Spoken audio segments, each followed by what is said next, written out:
Good morning. This is the Eager Beaver Show. You are listening to a True North Eager Beaver Media Incorporated podcast.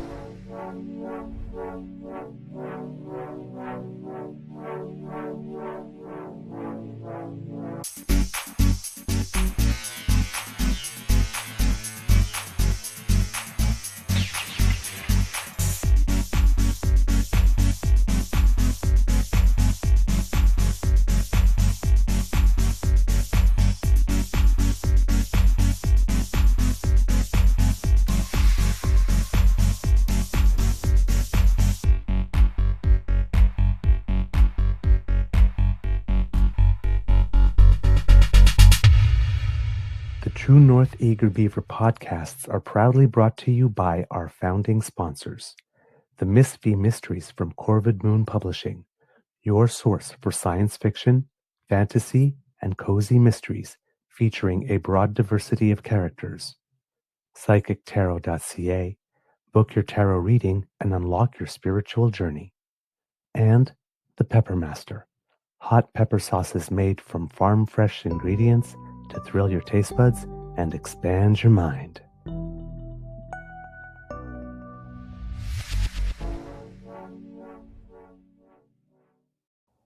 Well, good morning and hello, kids and cubs, and welcome to, would you believe it? Yeah, you probably would believe it, actually.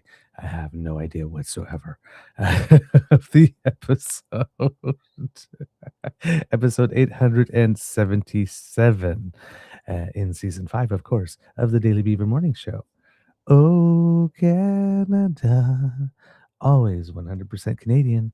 Today, recording day is Thursday, April 2nd, 2026. It is opening night here at the Beaver Lodge, the little show, fundraising show that we've been rehearsing for the last 2 or 3 weeks. It goes on tonight. We have a show tonight, tomorrow night, and then a Disney-themed show with a whole bunch of different songs for the kids on Saturday afternoon. So yeah, and then I'm not sure if I mentioned this or not, but I will be meet. Yeah, I think I did mention this. I'll be meeting my godmother um, for the, I think maybe second time as an adult, and second time in my life other than any time she may have seen me when I was really young, but I have just no recollection of. So that's going to be interesting as well. So a lot going on. You will forgive me this morning. I had woken up on time. Those of you who are here in the chat will see that I was ready to go. And then when came time for the show, I realized that for some reason something was wrong. And then I realized that the promos did not go out for the show today. And I realized that when I got back home from rehearsal yesterday, which was a very long rehearsal because we had to do the dress for both shows about one after the other. And that's why my throat is a little gravelly today. I was really tired. I was so tired that I actually fell asleep on the couch and never made it to the bed. And actually, this is what I was wearing last night at rehearsal, my glamorous life. So when I programmed the promos, it seems that I was just so dead tired that I programmed them for 7:30 p.m. and not a.m., and that's why they did not go out.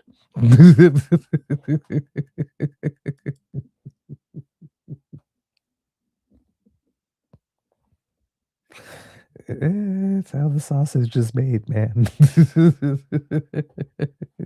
So, yeah, that explains why I was so early in the chat, but so late in personally arriving.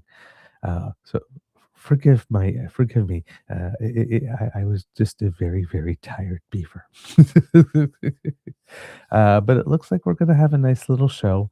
Uh, we were wondering a bit about ticket sales a few weeks ago, and it's unfortunately not going to be a full house for the fundraisers, but it was confirmed that enough tickets at least were sold so that the theater company will be making money on the venture.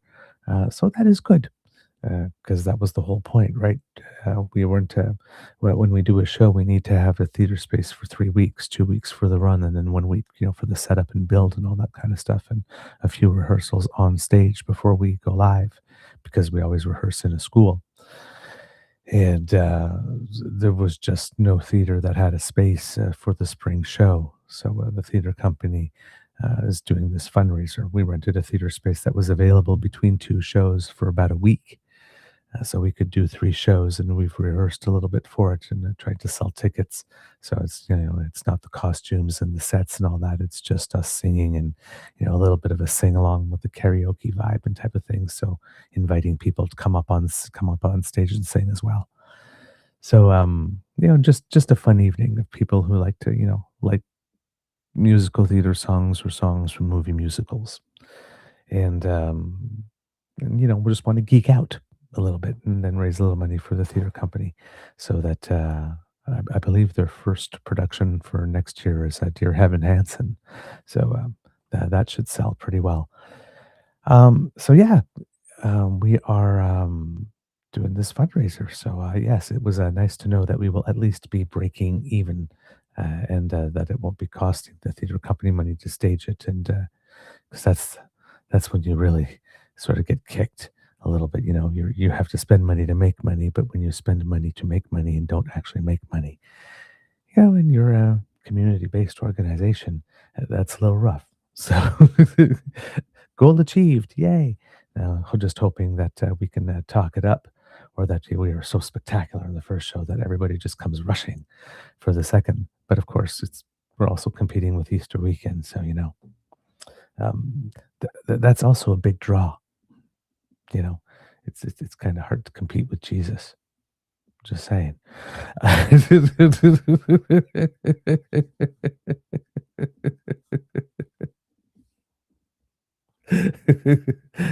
We're only a local musical theater company. All right. Oh, wow. A big thank you goes to our podcast founding sponsors, the Pepper Master, the Misfit Mysteries from Coven Moon Publishing, and psychictarot.ca. I'm your host, the Eager Beaver, pronouns he, him, hey, Mr. Beaver A, and not with me as usual is my good friend, Mr. Grizzly. Kids and Cubs, how is your mental health doing today? Clearly, I'm doing well. I had a wonderful sleep. I will tell you that. Yeah, I was very, very, very, very tired. I think my beaver sweetie might have been talking to me, um, and I fell asleep on him mid sentence somewhere, most likely. But he just put a blanket on me and probably gave me a kiss on the forehead and shook his head and he said he can't even make it to the bed. But I had a very, very deep sleep, so I feel very rested today, and that's good because today, kids and cubs, we are going to be talking about the heavens and the earth. Little poetic here. We have Canada back up in space. Artemis II successfully launched yesterday after a few delays, and there is some Canadian content on board. Um, um, I get a little tongue tied because I keep on trying to say his name, Jeremy Hansen, and everything. It always wants to come out Jeremy Handsome. What can I say? The guy's a dreamboat. I saw the pre-chat. Even Kit Bucky agrees. Uh, and actually, there's this clip of them all coming out together, all 4 of them, and I think the caption somebody put on it is Canada has the biggest astronaut. It's like, yeah, we win. Yeah, he's not he's not only a very handsome boy, he's a very, very, very, very, very big boy. But yeah, um, and also some like little fun stuff around there. Apparently, his Wikipedia entry of a while ago said um, space career, CSA astronaut, time and space, 3 hours, 54 minutes. And then it has a button that says refresh and with a, in parentheses, currently in space. Let's see what it says right now. If it is indeed updated. Yeah, time and space, 13 hours, 20 minutes. Well, there you go. Why not show it to you since we're here? Uh, there you go. Where are you? There you are. Whoops. So there you go. Jeremy Hansen's page. Again, um, he even has the damn cleft in the chin. Like, come on. But right here, time and space, 13 hours, 20 minutes, currently in space. And mission Artemis II. There you go.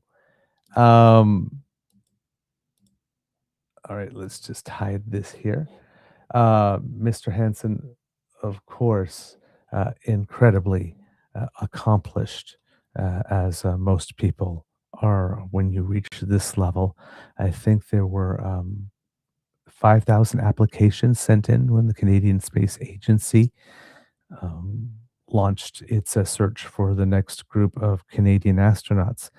And I am have to say here, for those who may not know, have a little bit of a connection to the Canadian Space Agency and the Canadian Space Program, in that the very first place that I got to work after graduating from university was the Canadian Space Agency. It was my first real job as a grown up. So every time that there's something that goes on at the Canadian Space Agency, I get a little happy. So if I geek out a little bit or seem a little overindulgent in this one or self-indulgent in this one, please forgive me. But I have very, very, very happy memories of my time there. It was a very, very good job, and it was you felt you were doing important work. Let's put it that way. So it was very nice. Um, like I said, and I happened to be there at the time. The reason why I say this particularly is I happened to be there at the time specifically that former U.S. Senator John Glenn went back into space as a senior citizen. And then we had some Canadian content on that in terms of some scientific experiments with regard to I believe, osteoporosis and bone loss in space and bone density and stuff like that, among other things. So, yeah, was geeking out on that. And we were preparing to send another scientific satellite into space, the first one in a long time called SciSat at that time, and doing some communications on that. So, yeah, very, very exciting time. And plus, my particular file, I was getting to communicate the whole space thing to kids specifically, which is a joy in its own right. So, very, very, very happy memories of my time there. Um, but yes, Jeremy Roger Hansen, because we have to put the middle name there. Canadian astronaut, fighter pilot, physicist, and aquanaut. Again, hello, underachieving world. We have Stephen Lewis the other day, and now him. He was selected to join the Canadian Space Agency in the 2009 CSA selection, along with David Saint Jacques. Prior to selection as one of Canada's astronauts, Hansen was a Royal Canadian Air Force captain piloting the CF-18 fighter jet at CFB Cold Lake, Alberta. He has since been promoted to the rank of colonel. On April 1st, 2026, Hansen launched as a crew member of the Artemis II mission, which is planned to conduct a lunar flyby. He became the first non American astronaut to travel beyond low Earth orbit, and if the mission continues to be successful, the first to travel to the vicinity of the moon. So, making a little history as well. I believe that Canada becomes the second country to send someone into deep space orbit. Somebody was saying. This one here says, yes, to travel beyond low Earth orbit. Okay, so yes, same thing. Two different ways to say the same thing. Um, so that's interesting. Also interesting, and for some reason, for some reason, I don't know why, getting a very little play in the United States. Also, the first Black person to go into deep space orbit, and also the first woman to go into deep space orbit on that flight. So, a lot of firsts, but apparently the first that's getting more attention on the state side is the first Canadian, or thank you, Canada, yeah, or something like that, or you're welcome, Canada, from the sort of right wing people, and down there, and it's sort of like this is happens because of a long exchange of things, right? When we did things like the Canadarm and Canadarm 2, right? We bought ourselves a lot of credit. We bought ourselves some seats on these missions with stuff like that. There was a time that the project on the moon was going to be a similar thing to the International Space Station, which would have had an arm there as well, which would have probably been Canadarm 3, which probably would have been updated technologically to have some integrated AI or something in there to help it operate. And we were on board to be doing that, and then I think that project got changed to create an actual lunar base. So we'll quite possibly have some specific mission to do there. There might be a need for Canadian robotics of another kind there. Um, but these are not gifts, right? Like, we earned our seats on these missions.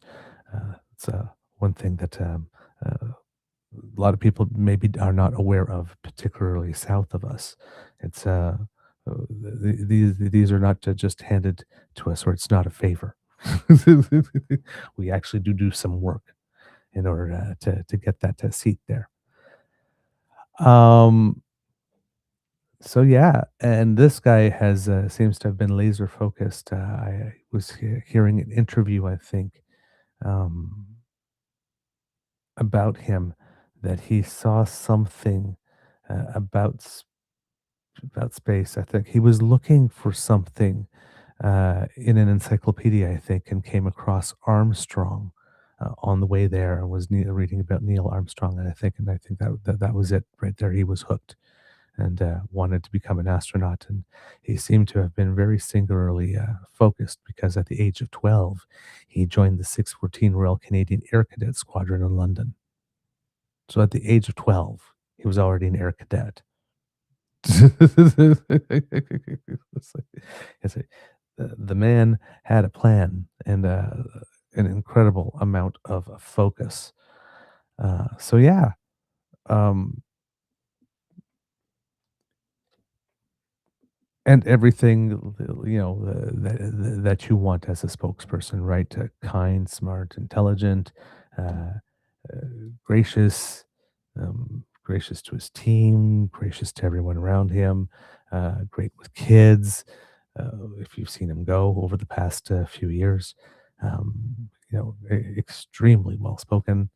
Um, you know, again, the kind of person, be- because I don't know, there's something about space uh, that's noble, maybe is the word. I don't know, but that just seems so grand, so great, we're hyper aware of how, I mean, like, how many people get to be an astronaut in the first place, right? There was, um, what was it? It was 5,000 entered for the CSA selection, I believe, and I believe 4 were retained in that. So yeah, I mean, that's, or is it 4 or maybe was it even 2 that were retained? I'd have to look back on that. Um, but it is extremely hard, right? And it's not like there are a lot of positions open, and then those who get them usually hold them for a long time, right? From the time you get selected into the program. Well, look, it's 2009, and he's going into space in 2026. That's 17 years, right? Um, Once the jobs are filled, they're usually filled for a while. So yeah, it's such a grand achievement that we always, and the amount of knowledge and the amount of achievement that people have already recorded in their lives before they even get to the point of becoming an astronaut. It's just, uh, you're dealing with incredibly remarkable people, right? It's just so easy to be in awe of them. Oh man. And then, you know, again, you know, uh, when you have all that achievement and then you add the people skills, which I am sure the Canadian space program, I would assume, idealistic. That's the word I was looking for. Um, the Canadian space program, I am sure, has a, very exceptionally good media training program for astronauts, particularly given the number of interactions with children that would be taking place. I would assume has a exceptionally good is hyper aware that astronauts are people tend to look up to, and don't want to do anything to ruin that. No doubt about that. Um, but also, there's a lot of stuff that you just can't fake, right? You can see it. Uh, he's just great with the public. He's great in interview. Um, he's compelling to listen to. So you got to give some credit where it's due here. Um, so yeah, we are back up in space. Let's just take a little look at a little more of what we have to say about this, because I do not know, I can't tell you too much about the tech, uh, all the technological stuff related to the launch. But I know that there was a 2-hour window yesterday. I think it was between 6:24 p.m. and 8:24 p.m. that it could launch. Again, because there had been a few delays, and that there was a window of up until April 6th where it could launch if it had to be canceled yesterday for any reason. Throughout the day, it was seeming that the weather was going to be cooperative. Uh, it took about 5.5 hours to fill the fuel tank in order for this to be able to happen. It didn't seem that there were any leaks in anything, because I do believe that there were a leak in something, maybe helium or something, was an issue that scuttled a previous launch. But there was nothing like that. So everything seemed to be happening smoothly. About 2 hours before the launch was when the astronauts entered the ship. And I guess they, to do their final checks and all that kind of stuff, and pre-launch routine and all that kind of stuff. The flight was a little bit delayed. It launched at 6:35, but uh, it's up there, right, as evidenced by the Wikipedia entry. So, according to Nicole Mortellaro of CBC News, it's an exciting moment as four intrepid astronauts, the Canadian Space Agency's Jeremy Hansen, along with NASA astronauts Reid Wiseman, Victor Glover, and Christina Koch, head to the moon on a 10-day mission. The powerful rocket blasted off into a clear blue sky at 6:35 p.m. Eastern Time on Wednesday from the Kennedy Space Center as crowds gathered along Florida's Space Coast to cheer on the first crewed trip to the moon in a half century. After a brief 54-year intermission, NASA is back in the business of sending astronauts to the moon, said NASA Administrator Jared Isaacman in a post-launch news conference. The Artemis II crew will spend a day in orbit around Earth, checking their capsule before firing the main engine that will propel them to the moon, setting a distance record traveling some 405,000 kilometers into space in the process. If all goes well, the crew will fly past the moon but not touch down in about 6 days' time. On a wider scale, NASA hopes this mission lays the groundwork for future flights that take astronauts all the way to its surface. With the mission now underway, the astronauts are testing systems aboard the Orion spacecraft. Here's a look at some of the key objectives of Artemis II. Shortly after launch, the two white solid rocket boosters separated and splashed down in the ocean, followed by the core stage. And here, there's a little image here. Little image. Look at me talking. There's a little image here.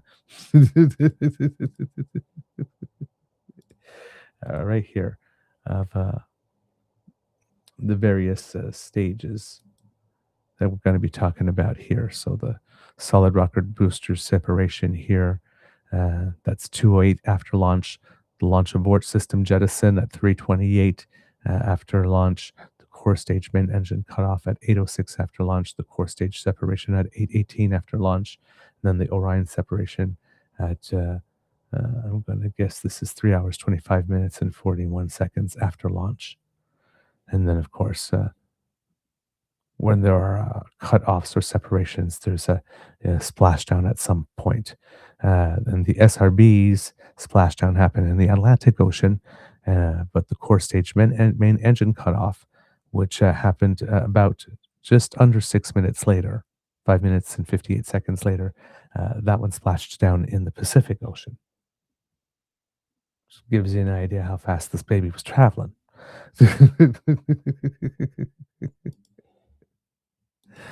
Wow. Think about it, right?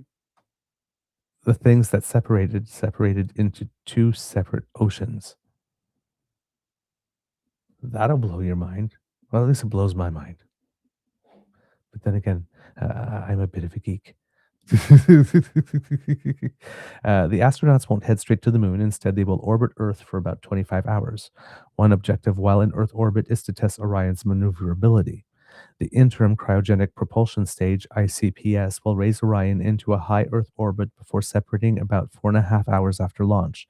The crew will then bring the capsule within a few meters of the ICPS to test handling. After the test, the ICPS will re-enter Earth's atmosphere and fall into the Pacific Ocean. About 5 hours into the mission, 4 separate experiments on cube seats and expensive microwave-sized satellites will be deployed. On day 2, the crew will carry out a translunar injection burn, or TLI, putting them on a path to the moon. This is not a sightseeing trip. The astronauts will be hard at work testing systems and conducting experiments, some of which already started when they were on the ground. Some include testing how the human body reacts in space. On day 3, the astronauts will do a CPR demonstration. While that may sound relatively easy, remember they have to do it in zero gravity. That same day, they will also test communications through NASA's Deep Space Network, or DSN, a global system of ground antennas located in Goldstone, California, Madrid, Spain, and Canberra, Australia. The network communicates with spacecraft in deep space, including New Horizons, which flew past Pluto in 2015, and the Voyager spacecraft, launched in 1977. Day 4 will be relatively quiet with an orbital injection burn and a review of the lunar flyby imaging plans, while on day 5, the astronauts will practice quickly donning their spacesuits and pressurizing them. Day 6 is the day everyone has been waiting for. The astronauts will approach the moon, swing around it, and capture images of the far side of the lunar surface. These are not tourist photos, but targeted photographs of scientifically important regions rarely seen from Earth. It's also very, very important, based on some of the stories that I've been listening to in podcasts, that astronauts actually do see it with their own eyes. Because, yes, you can capture a lot on picture, but the eye is actually quite the technical marvel that image capturing has still not been able to recreate specifically. So there's texture and depth and whatnot that we can perceive with the eye that doesn't really necessarily get captured on camera. So it's not only to take pictures, but to actually observe specifically and document everything that they can possibly see and notice about it to get the most and greatest amount of information back here on Earth after the flyby. Um, Here you have an image here, a figure of how what the journey will be here. So we launch from Earth here, goes around the Earth, Orion capsule separates here, go around the Earth again, boom, outbound transits to moon, whoops, fly by the moon, 4, this is where they will be getting all the pictures. So they only get one chance at this. They're only going to loop around once, so they got to observe everything they can. Then you leave lunar orbit for the trip back to Earth. Here's where the crew module separates, and there's where you enter Earth's atmosphere, and then probably the splashdown area here. All right. Although astronauts traveled to the moon in the 1960s and 70s, this mission may offer views of the far side not previously observed by human eyes, in part because some regions were not illuminated during the Apollo missions. When the astronauts are on the far side of the moon, they will experience what is known as a loss of signal, LOS, meaning they will be unable to communicate with Earth for roughly 30 minutes. Oh my God, those are going to be the longest 30 minutes in their lives. Is it possible to hold one's breath for 30 minutes? Oh my word. That is talk about a trust fall. We're going to send you 405,000 kilometers away roughly, and for about half an hour while you're up there. Um, you will not be able to communicate with us, and you're not exactly sure. You're just going to have faith that everything will be able to communicate with us when you get back on the other side. Okay. Wow. Day 7 is mostly a day off, though the 4 crew members will be communicating with scientists on Earth about the flyby. Days 8 and 9 will focus on testing the radiation shielding and manual piloting of Orion, along with testing a garment designed to help astronauts regulate blood flow. Finally, day 10 brings the crew home. Their return will be a critical test of Orion's heat shield, which experienced issues during the uncrewed Artemis I mission. NASA says those problems have been fixed. And since it gave me a link, this was in 2026, January 30th. So Bob McDonald, the guy from Quirks and Quirks, was reporting on this. And it says here that um, the heat shield was damaged on the last mission. That's what they were talking about. Yes.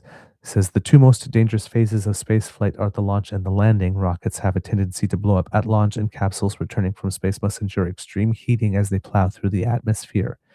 In the past, we've seen tragic examples of both, when Space Shuttle Challenger exploded during launch in 1986 and Space Shuttle Columbia broke up during re-entry in 2003, killing all the astronauts on board. Since then, NASA has taken a very cautious approach to spaceflight to ensure the well-being of its astronauts. Now, as the Artemis II mission approaches in the coming weeks, but that was in January here, there are safety concerns related to the Orion's heat shield, the protective covering on the crew capsule that is meant to protect the astronauts on board from the scorching temperatures they will face upon their re-entry to Earth. A retooled, more permeable heat shield will be mounted on the Artemis III mission, but for Artemis II, the heat shield design will remain unchanged. According to NASA, the costs and further delays to the moon program to replace Orion's heat shield with the new design are considered greater than the risks of relying on the older one. Ooh, okay. I guess they must have changed their mind then about fixing it because somewhere along the way, because this one is stating that it would not be fixed. But it says here during the Artemis 1 mission in 2022, the first test flight of the Orion capsule with no humans on board, engineers were shocked to see large cracks and chunks missing from the protective heat shield that lines the bottom of the capsule. The capsule itself remained intact, and had there been people aboard, they would have been safe. But this was a concerning issue because the failure of the heat shield ultimately doomed Space Shuttle Columbia. Spacecraft returning to Earth from the moon are traveling very fast at Mach 32, which is 32 times the speed of sound, or 39,560 kilometers per hour. That's about 10,000 kilometers per hour faster than space shuttles, which were the old way of reaching space. When a vehicle traveling at this hypersonic speed hits the Earth's atmosphere, air molecules are compressed and heated, causing friction so great that it forms a bubble of hot plasma, reaching 2,760 degrees Celsius. I repeat, 2,760 degrees Celsius. I wilt at 26. And that bubble of hot plasma actually surrounds the ship for many minutes. The heat shield on Orion is made of 186 blocks of a special material called Avcoat, which is designed to both provide insulation against the heat and to burn off in a controlled, predictable way, forming a charred layer on the outside of the capsule. This is meant to erode off during a reentry, carrying heat away from the surface in a process known as ablation. This material was used successfully during the Apollo missions to the moon, so it was the natural choice for a modified version to be used on the Orion capsule. During the Artemis 1 re-entry, the shield did ablate, but it also lost much larger chunks than it did on the Apollo missions, which was unexpected. An intense investigation followed the flight to determine the cause, which turned out to be gases that formed and became trapped inside the material. As the temperature rose, pressure built up under the rigid Avcoat panels until it broke through the surface, producing large cracks and missing pieces in more than 100 locations. Despite the damage, the investigation found that temperatures within the hull and the interior of the ship remained within tolerances, and a human crew would have been safe on that flight. They even tested the capsule to see what would happen if even more of the heat shield broke off, and said that Orion would still remain solid. So for the Artemis II mission, engineers have found a workaround. Ah, okay. That's what they mean by fixed then. Artemis 1 actually entered the Earth's atmosphere twice, like a stone skipping across the water. The capsule dipped down into the upper layers of the air to slow down, then skipped back into space before dropping down again at a steeper angle for final descent to the Pacific Ocean. This double bounce allows for more control during re-entry and a more precise landing. Huh. Okay. That's interesting. It's now believed that the first entry caused the bubbles to form and the second heating event made them burst. In a news conference in December 2024, NASA announced that for Artemis II, Orion will enter the atmosphere directly with no skip back into space. This is expected to reduce the amount of time the heat shield is exposed to the hot plasma. Extensive testing that was done on heat shield materials in high-speed wind tunnels and plasma labs have convinced managers and the crew that the shield will perform properly and protect everyone inside during this upcoming flight. Ah, okay. So, not that they fixed anything, they just decided to change the way it would re-enter Earth's atmosphere. Okay, interesting. Uh, and then I guess Jarek Isaacman was a newly appointed administrator of NASA back in January when this was written, according to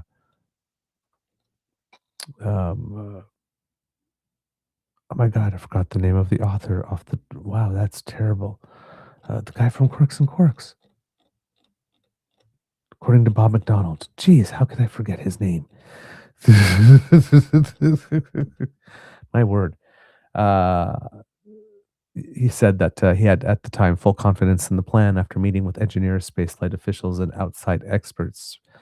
So yeah, that was what was wrong with the on the Artemis 1 mission here that delayed things. Uh, Getting back to the main article, of course, this is only part of the workload. There will be other experiments like testing an exercise wheel inside the capsule, which will be carried out by the Canadian astronaut. They will also test laser communications as an alternative to radio and carry out the first ship-to-ship communications between Orion and astronauts aboard the International Space Station. All of this is in preparation for future missions to the lunar surface as part of the Artemis program. Artemis II, once planned as a moon landing, has now transitioned into a low Earth orbit docking test with a lunar lander developed by either Blue Origin or SpaceX. Artemis IV is expected to return astronauts to the lunar surface by 2028. And it seems that the long-term goal is to have some type of lunar base built on that surface. It's going to take a little look at a couple of things here, kids and cubs, because as I was geeking out on this, I was taking a couple of notes, and hopefully I have something additional for you here with regard to this in my notes. But first, why not, since we were talking about it, take a look at the launch, since I happen to have the NASA footage right here.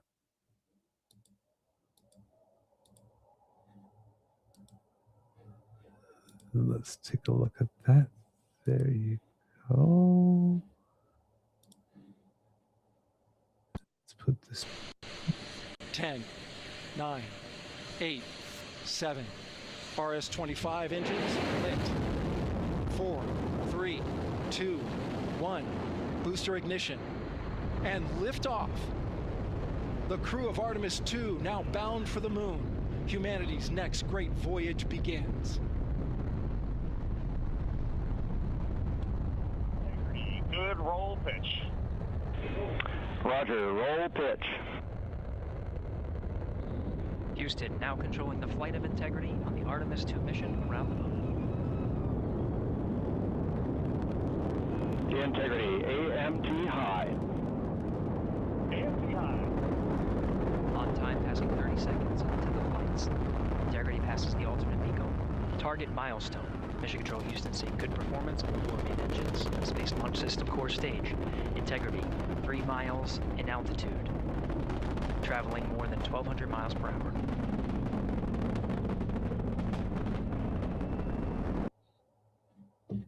Wow, that's pretty spectacular. That never gets old.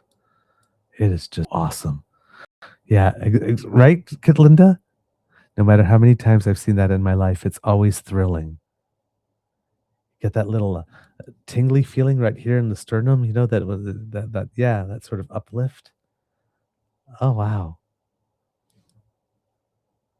Wow. Amazing. Oh, Kit Hughes here. Let's see if he had anything to say here. As I saw Space Shuttle launch as a kid, you cannot appreciate the volume of physical sound in person. 10 kilometers away, you could feel it. Yes. Yeah, it must be something in person. That must be, yeah, indeed. Oh, wow. Cool. Just taking a look here at Kids and Cubs. It's very, I had a clip of Jeremy Hansen speaking at some point. And I don't know what I did with it. It was really good. Oh, man. However, there is a clip, of course, of the Prime Minister having a little bit of a chat with Jeremy Hansen before he was going into space. And we have that for you here, kids and cubs.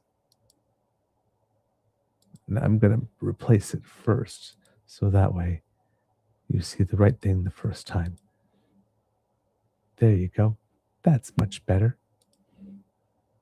You know, you think of women. Whoops. What are you doing tomorrow, Jeremy? Just another day here too, sir. No big deal.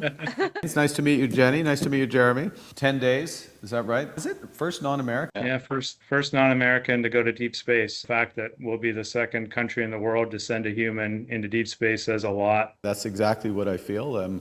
You think of all the women and men over the years who've, done work in the space agency, preceded you, helped train you. It fills me with pride, but it also sends a real message to Canadians. When you think about the purpose of the mission, what it leads to. What resonates the most is we set huge goals for humanity. When you set these big goals, people are like, okay, I buy into that. And that's what we're going to see. We're going to see improvements in healthcare and food and transportation and robotics. And all of this is going to make our lives better on the planet because we brought so many people around the world together with a singular vision of not just dreaming about it, but going and getting it done. I love it. I love it. It's exactly right. I know you're on a mission. Listen, Godspeed, and we'll see you on the other side. So there you have that, kits and cubs. Whoops, let's do that. There you go. And if you are wondering about the person beside Jeremy Hansen, that is another member of the Canadian astronaut program, Jenny Gibbons, or also Jennifer City or City Gibbons, depending if you're which last name you're using here. But according to the Canadian Space Agency here, we have Jenny Gibbons, and very accomplished as well, mechanical engineer, combustion scientist, and an assistant professor, has a bachelor in mechanical engineering and a PhD in engineering. Speaks English, basic French, and basic Russian, and she is the backup astronaut for Artemis II. She has worked as an assistant professor in internal combustion engines at the Department of Engineering at the University of Cambridge. She researches dynamic combustion processes and pollutants reduction in combustion systems, and teaches undergraduate and graduate students in the energy, fluid mechanics, and turbomachinery divisions on topics ranging from conventional and alternative energy production to thermodynamics and flame physics. Again, incredibly accomplished people.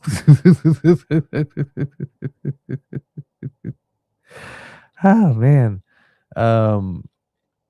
So yeah, taking a little look here as well, since we're here, the Canadian Space Agency, they must have a little bit to say here. There's I'm not sure if this was the video I was looking for, but I believe so. Where Jeremy Hansen is thanking Canadians, because if I remember correctly, that's indeed what he was doing. So it might be this one that I had seen and wanted to bring to you. So here we go. Hello, everyone. I'm Canadian Space Agency astronaut Colonel Jeremy Hansen. After years of preparation and training, we're finally here. It's been a privilege to train alongside my Artemis II crewmates and, of course, my CSA colleague Jenny Gibbons, who has done a tremendous job as my backup, but also in helping to define training and processes for future lunar missions. What an honor it is to represent our nation on humanity's return to the moon. I am truly humbled and grateful to be a member of this crew. I have to thank so many people for this privilege. I wouldn't be here if it wasn't for the support of my family, my friends, my colleagues of the Royal Canadian Air Force, my Canadian Space Agency family, and all of you. Thousands of Canadians have made this mission possible. Their work and can-do attitude has made Canada a trusted and reliable partner in space. And we should all be proud of that. My hope is that Canadians everywhere come together to watch this mission unfold. That those who remember the Apollo era feel that same spark again, and that young Canadians see what's possible when we dream big. I hope Artemis II gathers all generations of Canadians united by curiosity, pride, and a shared sense of wonder. Because when we aim high and work together, we can achieve incredible things in space and here on Earth. I'll wear the Canadian flag with deep pride and gratitude, representing all of you on this new era of space exploration. Thank you sincerely.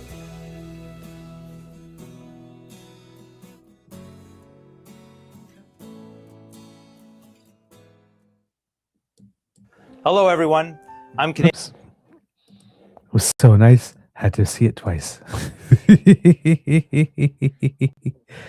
So yeah, Canada in space, kids and cubs, and our Canadian space program going strong, getting its moment in the sun, or in the moon, I guess you could say.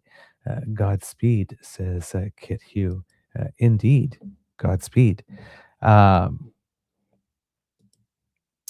And here it says that, oh, well, here's an interesting thing. If you want to, kids and cubs, follow the mission on the Canadian Space Agency site here, I'm going to send you a link. There's a daily logbook video about what's going on there. So Artemis II, the pivotal first day, only 3 minutes and 2 seconds. You can take a look at that. The geek in me would just like to show it now, so everybody can see it, and I wouldn't have to wait. But it might be time to move on to other topics. But it's there for you. I mean, unless you all like really clamor for it, of course. I do like to give the people what they want. So if there's so much of like, show it now, show it now, show it now, that pop up, okay, I'll continue to geek out on it. But if not, that is the heavens portion of the show. So yeah, very excited about this.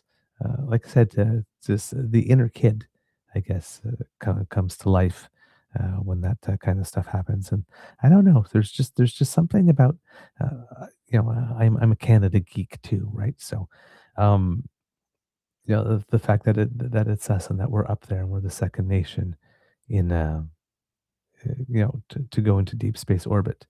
That's, I don't know. Again, it might be slightly irrational, but I do feel that little bit of pride there that comes with that. I mean, being a pioneer in a certain field.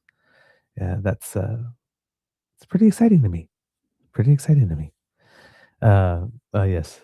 Now everyone's talking about the broken toilet, which apparently is fixed. Okay, since you got me, since you mentioned it, let's go. BBC Sky at Night magazine to boldly go. There was a bit of toilet trouble on Artemis II.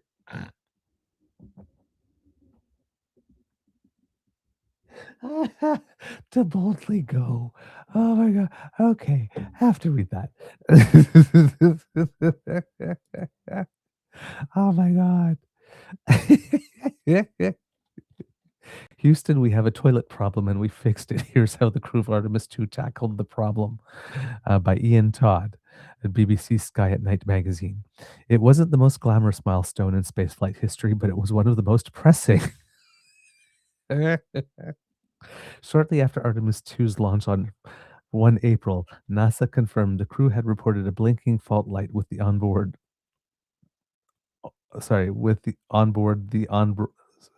There's a error here. Let's in the sentence. Shortly after Artemis II's launch on April 1st, NASA confirmed the crew had reported a blinking fault light with the onboard Orion capsule's toilet. The toilet fan is reported to be jammed, NASA spokesperson Gary Jordan said during live mission commentary. Quote, now the ground teams are coming up with instructions on how to get into the fan and clear that area to revive the toilet for the mission. Revive the toilet. Oh my God, I love these words. Working closely with Mission Control in Houston, the crew was able to restore the spacecraft's toilet to normal operations. Yay! The fault light had appeared ahead of the apogee rays burn on 1 April, which is when the spacecraft fires its boosters to enter a higher orbit around Earth in preparation for the onward journey to the moon. So you're telling me that the, the the spacecraft's fart basically unhinged the toilet? Oh my God, I'm a child. Sorry. NASA says mission controllers successfully assessed the data and helped the crew troubleshoot and resolve the issue. The toilet in question is the Universal Waste Management System, or the UUWMS. You are now listening to UWMS. Soothing sounds for when you have to go.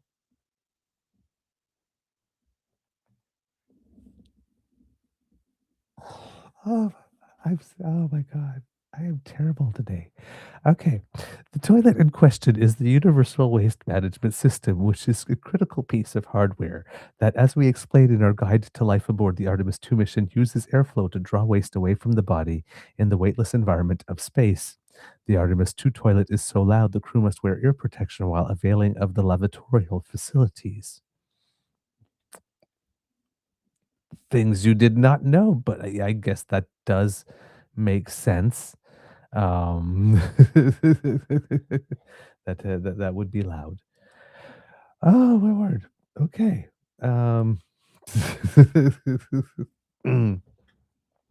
My inner 6-year-old is very happy I got to tell fart jokes.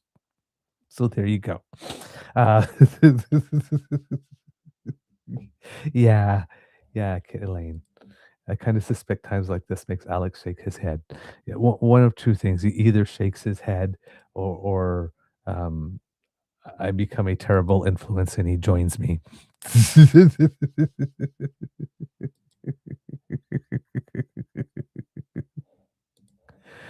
Oh my word. Oh my word. Kit Saucy here says the design of Artemis 2 and the launch vehicle are completely different and doesn't have the same system as the space shuttles. All right. Douglas finding out how space toilet works is amusing.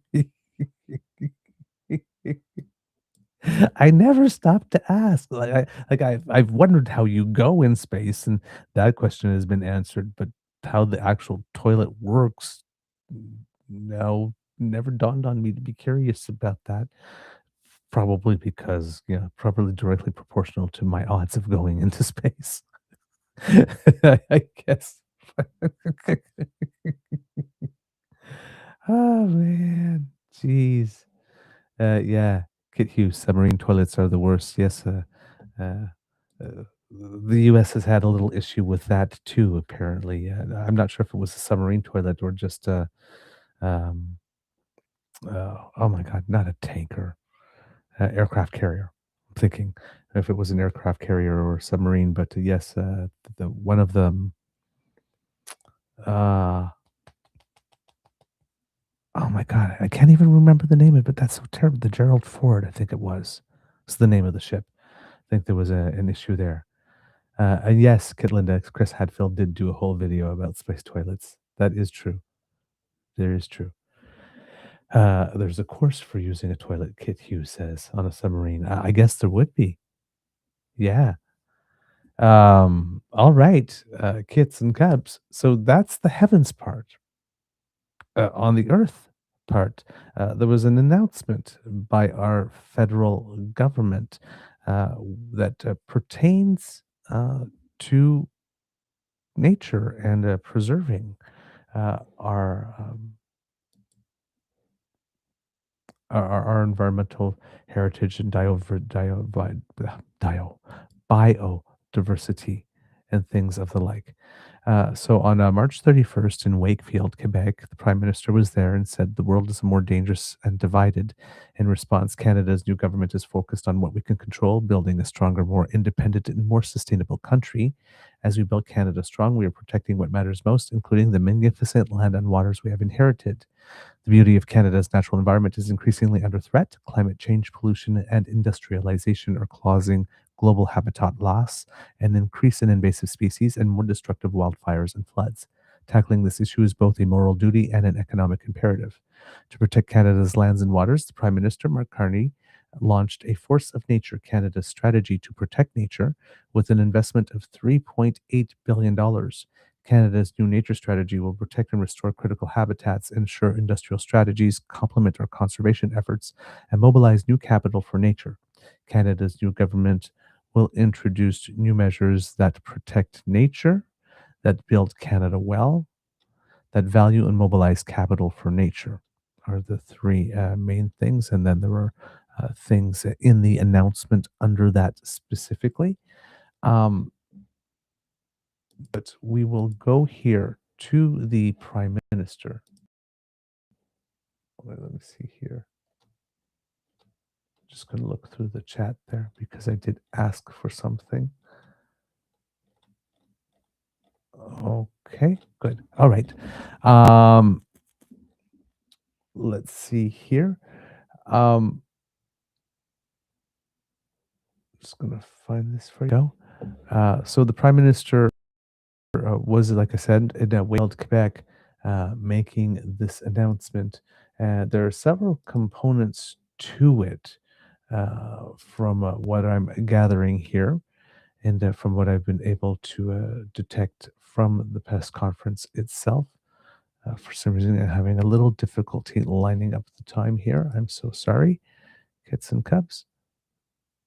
But here we go. It just won't give it to me, will it? All right. Well, we'll have to do it that way. Okay. Here we go. I'm so sorry. This is very tricky today for some reason, and it doesn't need to be usually. And again, starts with the wrong thing. This is the one that I need. All right. Here's the Prime Minister leading up to the announcement itself, giving a little bit of the background here. Now, the very scale of Canada. Whoops. Let's just make sure we have the correct speed. Natural heritage makes our choices consequential for the entire world.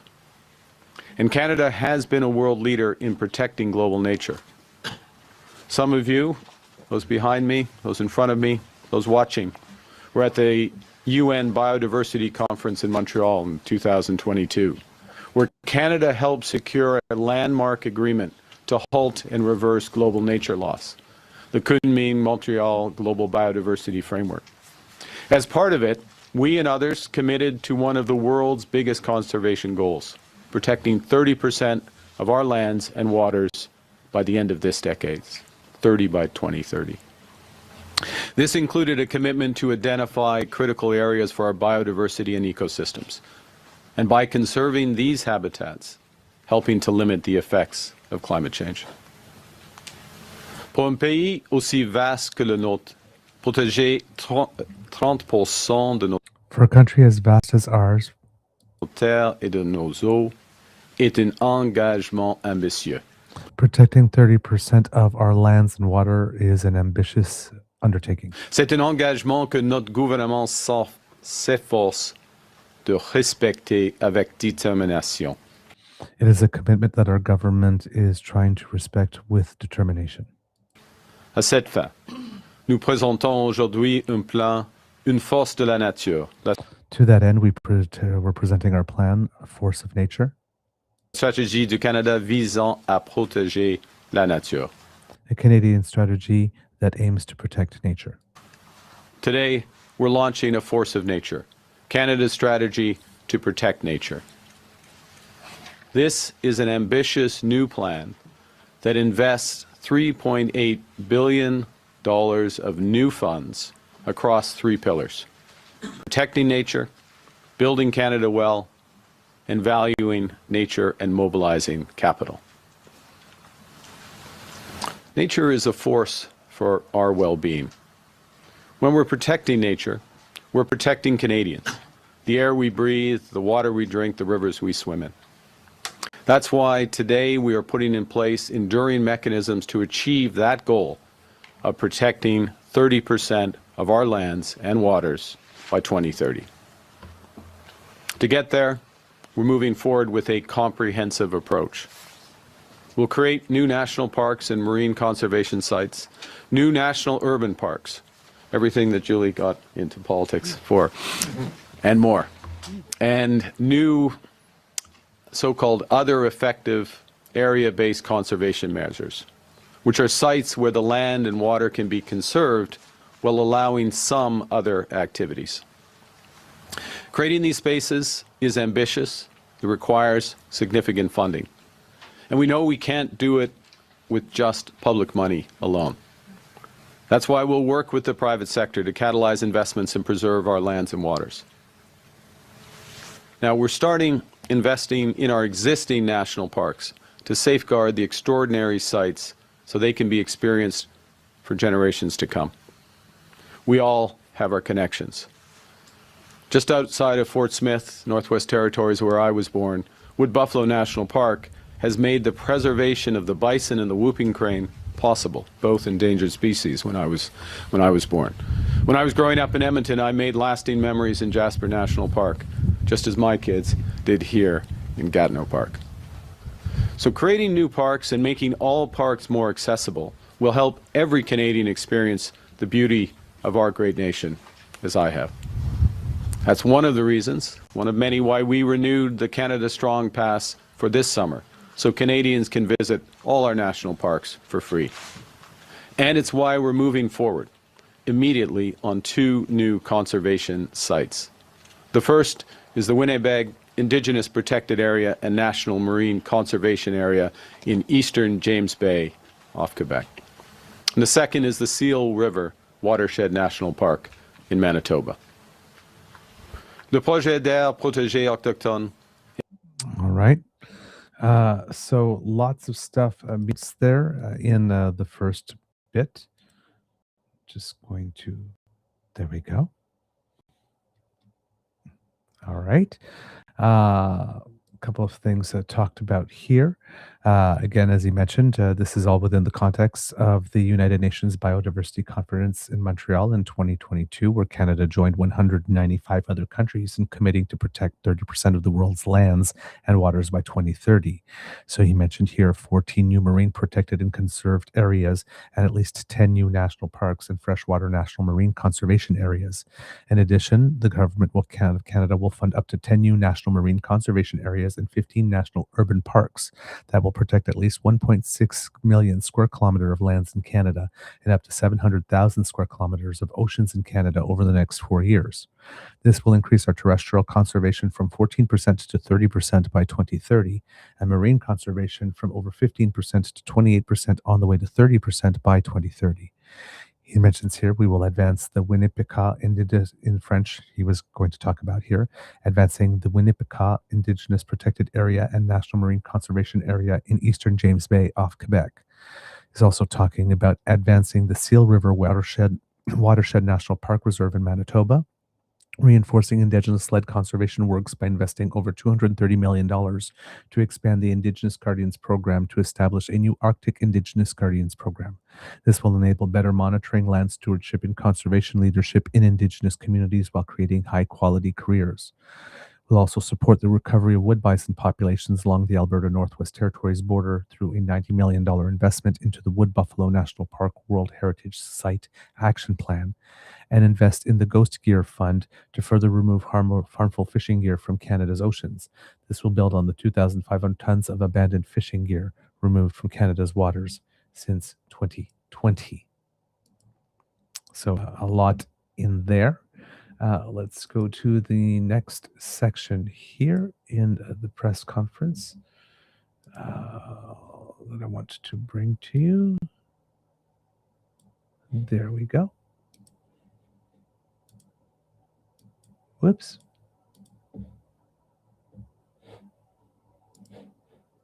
Beluga. The Seal River Watershed National Park will help protect the world's largest intact watershed. Think about that, the world's largest intact watershed, providing natural carbon storage, water filtration, flood protection, while preserving the habitat of polar bears, caribous, and other iconic Canadian wildlife. It's a good day to be a polar bear in Canada. Souvent, quand nous parlons de conservation, nous pensons à la protection de certaines terres et la restriction de la plupart des activités qui s'y déroulent. Okay, he's saying something in French that he's going to be talking about in English a little later, so there's no need for me to translate or interpret this. So let's just go immediately to the next section here. Right now, today, about 14% of our land is protected. And through these new parks and conservation areas, we will add an additional 16% by 2030, achieving fully our 30% goal. It's a big day. And as we protect our land, we will protect our waters. We're establishing up to 14 new marine protected areas and conserved areas, and up to 10 new national marine conservation areas. 2 of these areas are in the Arctic. The Saveur-Juak and the Kikitait marine protected areas. Together, they'll help protect the habitats of species that are central to Arctic ecosystems. Walruses,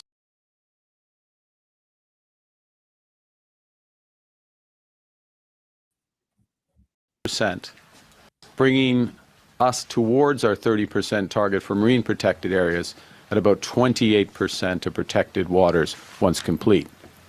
So we've got work to do to close that gap, and we will close that gap. To restore our waters, we're also removing one of the deadliest forms of marine pollution, ghost gear. That's gear, abandoned and discarded fishing gear that harms marine mammals and seabirds. And I heard about this on the wharf in West Pubnico on Friday, the importance of extending this, and I knew that Minister Thompson had stood up. We're extending the Ghost Gear Fund, which has already removed over 2,500 tons of fishing equipment from Canada's waters since 2020. We're investing as a government in existing efforts that deliver the best results, like the Pacific Salmon Strategy, which protects this vital lifeblood of ecosystems on the West Coast. And we're investing in Canada's Atlantic Salmon Strategy to stabilize and then rebuild wild salmon populations. Une économie forte et résiliente dépend d'écosystèmes. So again, talking a bit more, giving a little more detail on the things that I was reading about officially here in the announcement, with a couple more specifics. Prime Minister's announcement then goes on to state that as we create and preserve areas that protect our nature and wildlife, we have to build in ways that are conducive to our conservation efforts. Our new nature strategy will ensure decisions about where and how we build take into account what the land protects and provides. Canada's new government will implement comprehensive mapping, environmental data collection, and artificial intelligence tools to identify key biodiversity areas, accelerate permitting, improve decision-making, and help projects move forward more efficiently. Leverage regional assessments under the Impact Assessment Act to proactively address the effects of development on a region before project reviews. This enables more efficient decision-making and strengthens protections for species at risks across Canada. Avoid and minimize environmental impacts of development across Canada by leveraging tools such as the mitigation of hierarchy, a framework that dictates which measures will be considered to offset the environmental impacts of a project. Launch efforts to develop Canada's first national water security strategy to ensure healthy freshwater ecosystems and reliable access to clean, safe drinking water. The Canada Water Agency will collaborate with Indigenous, provincial, and territorial partners to develop the strategy. Restore valuable wild Pacific salmon populations by investing more than $410 million into the Pacific Salmon Strategy Initiative, which he was talking about previously here. Invest in Canada's Wild Atlantic Salmon Strategy, backed by more than $80 million to stabilize and rebuild habitats, and strengthen the protection and recovery of species at risk across Canada to identify priority habitats and support the recovery and conservation of Canada's wildlife. Interesting that this comes at this time, because at the same time as we're hearing about this, I heard something about Doug Ford having gutted the Endangered Species Act, and something. I think there might have been a recent development on this, but this is the most recent thing that I have that immediately pops up on this is from April 2025, according to EcoJustice. That says here, in an appalling move that tramples over Indigenous rights, environmental protections, and community consultation, the Ford government today introduced the Protect Ontario by Unleashing Our Economy Act 2025 legislation that slashes regulatory oversight, silences local voices, and opens the floodgates to unchecked mining and industrial development. So I'm wondering if that bill recently passed, and that's what that news was about. The Ontario government tabled Bill 5, the quote, Protect Ontario by Unleashing Our Economy Act. Schedule 10 of the Act would repeal the Ontario Endangered Species Act and replace it with the Species Conservation Act. The bill would also create the Special Economic Zones Act, legislation that would allow the provincial cabinet to create law-free zones for designated zones and project proponents. The bill would abandon Ontario's commitment to protecting species and ensuring their recovery. The Species Conservation Act would replace the strict criteria for habitat protection with a discretionary regime. The regime would offer very limited protection to only a tiny fraction of the habitat species needed to survive and recover. For example, the bill would narrow the definition of habitat for animals to exclude areas outside of dwelling places and the immediate area around it. For example, the habitat for fox might consist only of its den and an area essential for the den. The den would have to be currently occupied or habitually occupied. The new legislation would also eliminate provincial protection for federally listed migratory birds and aquatic species, many of which are not adequately protected under federal legislation, leaving significant gaps. The Act would replace the science-based listing and permitting process and give the government broad discretion to refuse to protect species and their habitats. Wow.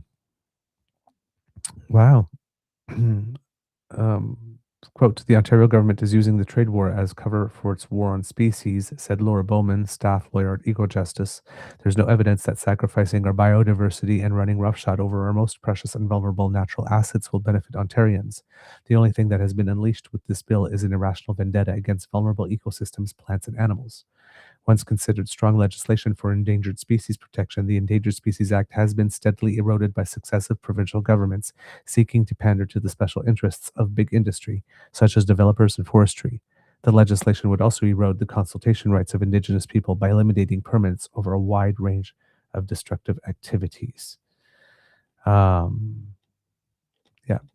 It says here that the bill proposes to gut environmental assessment processes, fast-track mining and infrastructure development, including in ecologically sensitive and contested areas like the Ring of Fire, without proper consultation or consent from Indigenous communities, adopt a register first, ask questions later model for species at risk permits, allowing developers to proceed before environmental implications are fully known, establish, quote, special economic zones where cabinet can exempt areas and companies from applicable laws, a move that raises serious concerns around transparency, accountability, and environmental stewardship.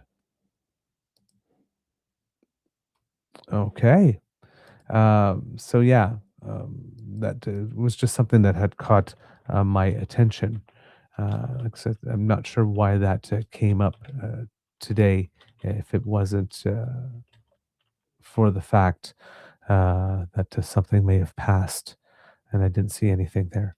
But yeah, okay, I guess here, Environmental Defense is the group that posted that. And this is from yesterday. The Ontario government has removed all provincial protection measures for endangered and threatened migratory birds and aquatic species, ceding responsibility to the Government of Canada. It has done this by bringing into force its repeal of the Endangered Species Act. Okay, it came into force. The new and much weaker Species Conservation Act does not apply to all at-risk fish and birds. These changes create a dangerous gap in protection. That is why five of Ontario's leading conservation organizations are calling on the Minister of the Environment, Climate Change and Nature and the Minister of Fisheries and Oceans to close that gap immediately with a combination of stepped-up enforcement, emergency protection orders, and new habitat protection orders under the Federal Species at Risk Act.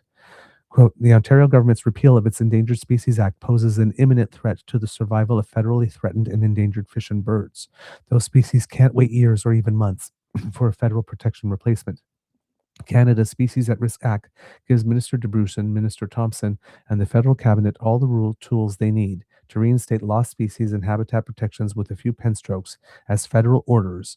There can be no excuse for refusing to do that, said Phil Pothen, Council and Ontario Environment Program Manager with Environmental Defence. The official removed all of 42 aquatic species and all 18 migratory birds from Ontario's list of endangered and threatened species is one of the most serious consequences of the repeal of Ontario's Endangered Species Act. Once celebrated as a gold standard in species protection, it is being replaced with the far weaker Species Conservation Act. While the full repeal of the Endangered Species Act is only coming into force now, the earlier reductions in provincial protection that took place when Bill 5 received royal assent on June 5, 2025 continue today. In particular, the provincial government has removed recognition of most habitat not adjacent to the dwelling places, even for those endangered and threatened species Ontario still recognizes. The Ontario government has also ended provincial recognition for species classified as special concern. The delisted species, numbering 106 in total, range from those Ontarians could encounter close to home, such as the eastern mole, eastern musk turtle, red-headed woodpecker, and red-sided dace, to those few will ever see, like the cougar. Species of special concern are in dire need of monitoring and proactive planning, said Rachel Plotkin from the David Suzuki Foundation. Without it, their slide towards extinction will only accelerate. So for those who are wondering here, when there's a gradient of risk for certain species, and when they are when they call it species of special concern, they're not yet at risk of extinction, but it's a classification that says you need to start worrying about this, or that's the road that you're going down. In the middle of a biodiversity crisis, the government of Ontario is choosing to sacrifice our most vulnerable species, said Tony Morris from Ontario Nature. We need economic solutions that operate in harmony with nature, not in conflict. The Ontario government is passing the buck for protecting at-risk migratory birds and aquatic species to the federal government, said Katie Krelove from the Wilderness Committee. The health of these species is dependent on the health of their habitats, so Canada must step in to ensure the protection of the natural areas that support these species. So those are a whole bunch of people here when we're talking about environmental defense. You got Wilderness Committee, Ontario Nature, the David Suzuki Foundation, all taking place, collaborating here on this one here. And when we're talking about coming into force of the law, for those who might not know a bit about this portion, when a law is passed, there's often the date of the law is passed, and sometimes laws come into effect immediately, but then sometimes certain laws have there's the date that they're passed, but there's a provision in the law that stipulates, but it only, even though it's passed now, the law only comes into effect now. Or on a certain date later in the future. Often that is in order to give the people that will be affected by the change in the law time to make a change of some kind, right? For example, we are going to ban a certain type of microwave oven now because it uses a technology that we found is more harmful to the environment. And now there are tons of microwave ovens that we have of another kind. That you can buy that are less expensive, so when you can replace it. So, for example, not ban them, but you can't resell these ones. Once they're done, right? Once you replace them, you can't resell them to someone. Let's say that was a law. Oh darn! I forgot where I was going with that.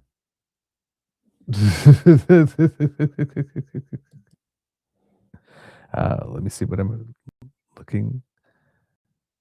Darn, I lost my train of thought in the middle of it. Some cubs. I did have a point. I did have a point. I promise you I had a point. But yeah, it just, in the middle of talking, it just vanished. I was sitting there going like, why the hell am I talking about microwave ovens all of a sudden? I don't remember why I went down this path. Help me.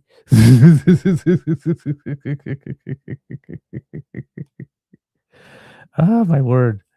So yeah, interesting. Yes, I was talking about laws coming into force. So for example, that would give you time if you did want to sell it to someone, you have these 6 months to be able to still sell it and get something for it, because after this time you can't, right? So often there will be a sort of period in between the time that the law passes and it comes into effect. So for this type of thing, um, you know, in this type of law, there would have been the time between the time it passed and the time it's coming into effect now, maybe to give the federal government the opportunity to change their legislation to include them, or for the groups that would be affected to organize themselves differently in terms of funding priorities and that type of stuff, to be able to extend additional protection to those groups, or to advocate in another way, or something, right? But it gives time for people to adjust to what the new reality is going to be. So that's why there's no article today, because very rarely are there articles when something comes into effect, unless it's some type of financial measure or something like that. Like, for example, when the Ontario minimum wage came into effect, I think it was on April 1st. There was a lot of places where the minimum wage came into effect on April 1st. But that's um, something legislated that is scheduled, like for the federal minimum wage, that is scheduled in the law to happen every year, to be adjusted to inflation. So, and then to come into effect April 1st, I believe. So then sometimes you will have announcements about things that are coming into effect, but usually when the law passes, and then, right, the coming into effect gets a little less attention, even though, I mean, it does get some, but it gets a little less attention. It's a little less newsworthy than the law itself, unless it was a law specifically. Like, for example, legalized cannabis, the date that came into effect, well, of course, every single news camera was on that, because it was such a um, um, pivotal election issue at the point, in a pivotal societal issue. It was a very significant change to how society was going to operate. But sometimes it's smaller things, like this, and therefore, they don't get as much attention. All right, let's see what is next here in the announcement. I believe there was one bit more here. Let's bring that to the proper time. Whoops. There it is. And let's see what else the Prime Minister has to say about his announcement on conserving nature.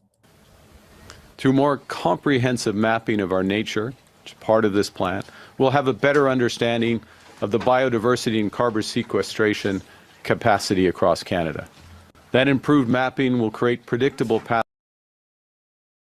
pathways for project approvals and catalyze investment in conservation. Nature can be a force for good that mobilizes private capital that protects the environment. I know this from my work as the UN Special Envoy for Climate Action and Finance, when the private sector incorporates reducing emissions and protecting nature in their value chains, they have greater incentives to invest and are more motivated to reduce practices that result in habitat loss and pollution. Au Canada et partout dans le monde. All right, so I'm just going to go over to the next section here. So, our national identity is rooted in our country's magnificent, diverse landscapes, like the one behind us. As the Saugeen Ojibwe Nation poet, Elder Dr. Duke Redman observed, the spirit of the people is equal to the power of the land. Ce dont nous avons hérité en tant que Canadiennes et Canadiens, that which we have inherited as Canadians, est extraordinaire. Is extraordinary. Toutefois, nous avons une responsabilité, une grande responsabilité. However, we have a responsibility, a great responsibility. Celle de protéger ses richesses. That of protecting its riches. C'est d'être les gardiens de terre et des eaux dont nous jouissons pleinement. It's to be the guardians of the lands and the waters that we enjoy. Il s'agit d'une responsabilité que le nouveau gouvernement du Canada attend d'assumer avec une détermination sans faille. It's a responsibility that the federal government intends to uphold without fault. Merci beaucoup. On prend des questions. Merci, Monsieur le Premier ministre. Nous allons maintenant passer à la période de questions. Nous allons faire 20 minutes. Première question. Nick. Good morning, Prime Minister. Thank you for taking our questions. I just want to pick up on the incentives portion of your speech that you just touched on. During the Liberal leadership race last year, you promised a number of incentives for Canadians to go green. Specifically, from your campaign page, you promised to introduce home retrofit incentive programs, recapitalize the Greener Homes Grant, boost the heat pump program, and introduce mortgage discounts for Canadians who make energy-efficient retrofits. And although the government has introduced the EV rebates program earlier this year, those other measures that I just mentioned have not materialized. And so my question is, why hasn't the government delivered on those? And are you still committed to those specific measures? We're still, I'll answer the second part first, still committed to specific measures. And one of the things that we're doing as part of alignment of government activities, you prompted this announcement, which is transferring some of those responsibilities to environment and climate change, so under Minister de Brussen, so that we get that direct alignment. In many cases, those programs were under Natural Resources Canada and move over to that. And, you know, if I may, one of the things we're really focused is, and you saw it with the EV mandates, the associated charging infrastructure, the other changes we made there, is making sure that when we refresh these programs and rebring them, that they're going to be as impactful as possible. So part of it is just the work in order to deliver that. But it is a priority, and I appreciate the question. Thank you. So there you go, the rest of the announcement. And of course, fortunately, because doesn't necessarily happen all the time, the first question being asked by a member of the media is one that actually has something to do, or tangentially at least, with the announcement. So good to know, because again, these are the things that he's not necessarily talking proactively about, which always makes me scratch my head. But yes, indeed. That the programs for consumers to help them go more green, those types of incentive programs will indeed be returning, is very good to know, because they are very positive programs. I can tell, speak from personal experience, because we've got to benefit from them. We might be benefiting from another one soon. If we decide not to replace the engine of the car and buy a whole new car, it probably will be an electric or a hybrid. And now we have those EV things that will also be EV incentives that will also be available to us. All right. So that is the first part of what we have here. Going back to the end of his announcement here, when he's talking about value and mobilizing capital for nature, he says that our government will catalyze sustained private sector investments that help reverse the decline of nature. In Canada and around the world, innovative financing models are emerging to help direct private investment towards protecting nature. To capitalize on these tools, we will, quote, launch an expert task force on natural capital accounting and nature financing in spring 2026. This task force will explore how to better account for the value of nature and how to integrate it into decision making. It will also recommend new policies, incentives, and financing tools that encourages businesses and investors to support conservation. Canada is the world's second largest country with the world's longest coastline and one of the world's largest marine territories. Protecting our natural heritage is a task our government will deliver with the focus, ambition, and strategy it deserves.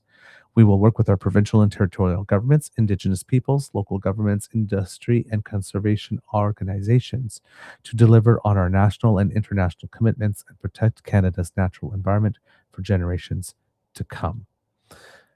Okay, and we have Canada's Minister of the Environment, Climate Change, Julie de Brussen, saying Canada's strength has always been rooted in our connection to nature from coast to coast to coast. Nature is not just part of our landscape, it's part of who we are as Canadians.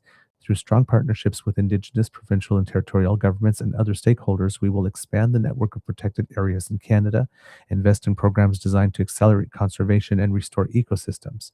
Protecting nature is not separate from building Canada, it's central to it. This plan reflects who we are as a country, people who understand that our environment, our economy, and our communities are strongest when they grow together. Joanne Thompson, Minister of Fisheries, specifically said, a strong future for Canada depends on healthy, resilient oceans and fresh water. By investing in our Wild Pacific Salmon Strategy Initiative and National Wild Atlantic Salmon Strategy, we are strengthening protections for aquatic species at risk as well as fish and fish habitat, tackling threats like ghost gear. This approach enables us to build healthier ecosystems and more sustainable and prosperous fisheries. This work positions Canada to build a stronger, more sustainable economy for years to come.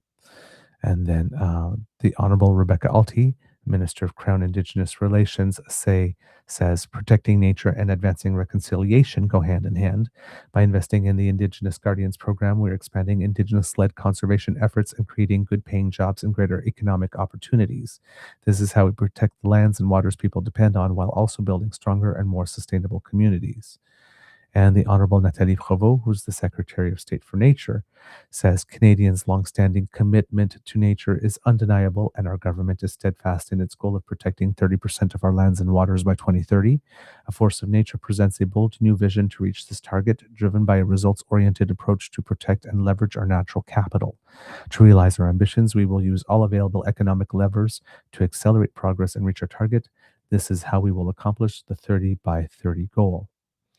And then in the couple of little additional quick facts, says that Canada has a vast amount of natural capital. It's home to 20% of the world's total fresh water, 37% of the world's lakes, and 25% of the world's wetlands, 24% of the world's boreal forests, the world's longest coastline, and one of the world's largest marine territories. It also provides essential habitat for approximately 80,000 species. And then it says here, the federal government administers 6% of the land in Canada, of which 4.7% is protected. Provinces and territories manage 76% of the land, Indigenous peoples 6%, and private owners 12%. In the marine environment, the federal government has primary control, managing environmental protection in collaboration with provinces, territories, and Indigenous people. The federal government has nature agreements with British Columbia and the First Nations Leadership Council, the government of Quebec, Nova Scotia, the Yukon, and the Northwest Territories. And there are other Indigenous governments that are already helping by identifying and conserving areas rich in biodiversity while supporting local communities. And then, of course, the Government of Canada is leading a collaborative effort with Indigenous peoples and the governments of Alberta and the Northwest Territories to deliver on a multi-year action plan to address concerns regarding the conservation of the natural heritage elements for which Wood Buffalo National Park is recognized as a World Heritage Site. All right, so that's the first little bit about what's going on land. The second little bit, however, I see that I am fuzzy, so let me get myself back to unfuzziness. There we go. Oh, by the way, kits and cubs, good news. Today is the day that the technician is supposed to be coming to change our internet upload speed, so it might be the end of Fuzzy Beaver. Just letting you know. Say goodbye to the Fuzzy Beaver. It might be the last time you see him because we will now have more upload speed. The Fuzzy Beaver will be very sad to not be coming back. It has to do with the high-speed rail project. It would appear that Pierre Poilievre once again has decided that, well, we are not allowed to have nice things. It's becoming increasingly clear with the way that Pierre Poilievre is behaving at home that the Joe Rogan experience was about a 152-minute of political performance art because, talk to the Prime Minister and let him know what I'm doing. And, we've developed a mutual respect for each other. And I don't insult the Prime Minister on foreign soil, but he sure the hef does it when he's back on home soil, doesn't he, though? Wow. He's just back to his same old dick energy. I won't qualify the dick. Just dick energy. Straight up dick energy. So yeah.